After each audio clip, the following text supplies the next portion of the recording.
Greetings, Ileana. I'm here with Board President Raleigh West, and we just wanted to give you a little update on a new proposal that you're going to hear about that's going to be proposed at our annual association meeting coming up on Monday, April 19th. As you know, last fall we presented a new constitution to the association.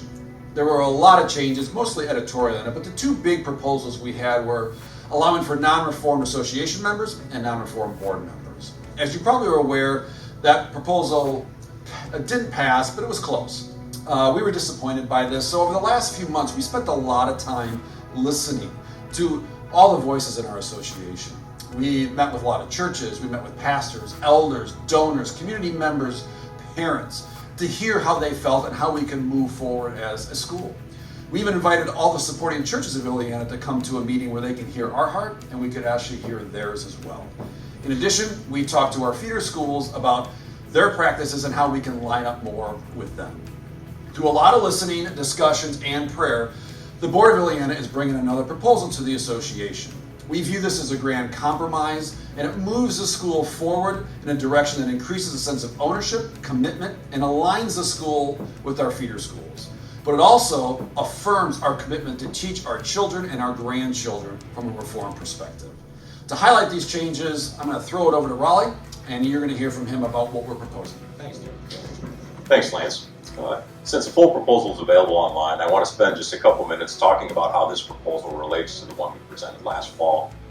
This proposal still has some minor changes that include a reduction in the size of the board, updating and modernizing some language, to bring the Constitution more in line with our current needs and current practices. But more importantly, this proposal also includes a slightly revised recommendation for association membership requirements. As we spent time listening and talking with members of the Ileana community, we realized that some of the people who voted against this proposal last fall really are in favor of a change in association membership. They just had some concerns and some questions about our approach. We believe that this proposal addresses those concerns and also allows for greater participation in the association. This proposal allows for parents and guardians of current Ileana students to be members of the association.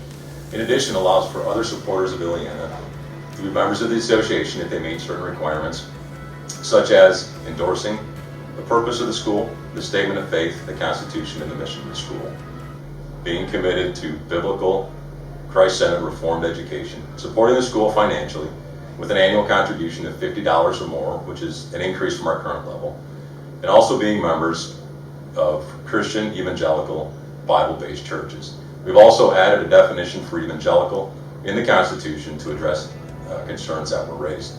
Also of importance to note is that this proposal does not have any significant changes in the requirements for board membership. We have added a minor change in the language that allows for board members to come from churches that adhere to the Reformed standards but might not be Reformed in name. This is based on the fact that several of our traditionally Reformed churches no longer align with the Reformed denomination, but they still adhere to the Reformed standards. This will allow members of Presbyterian and independent churches that adhere to the Reformed standards just to be members of the board. We believe that this proposal will allow for an increased sense of ownership in the community at Ileana and also addresses some of the concerns that have been raised. Thanks, Raleigh. We're going to send this proposal to you in the mail, and everyone in our database will get it. We'll also be sending emails with a bunch of links as well to the website and to this video as well. If you want to know more about it now, go to the Ileana website. There's a big yellow banner at the top. You can click on that. You can find out all the information. You can find the proposal. You can find more information about our budget and new board members, which we also need you to vote on as well. And you also find a copy of all the pertinent voted information. We'll also be having an open house on Tuesday, April 13th at 7:30 in the Commons, where you can come. You'll hear a little bit more from us, and then we'll also have a time of questions and answers so we can address any questions you have or concerns. The association meeting is Monday, April 19th at 7:30 as well. As we close, two quick things. One, I encourage all of you to be a part of this process and use your ability to vote and have a voice. That's important. The second thing is I encourage you to pray for us, the school, the teachers, the board, the community, and the kids. These are times where we're really trying to find ways to engage the community, and we covet your prayers as you have always been such a faithful community as well. Thank you, and look forward to seeing you in a couple weeks.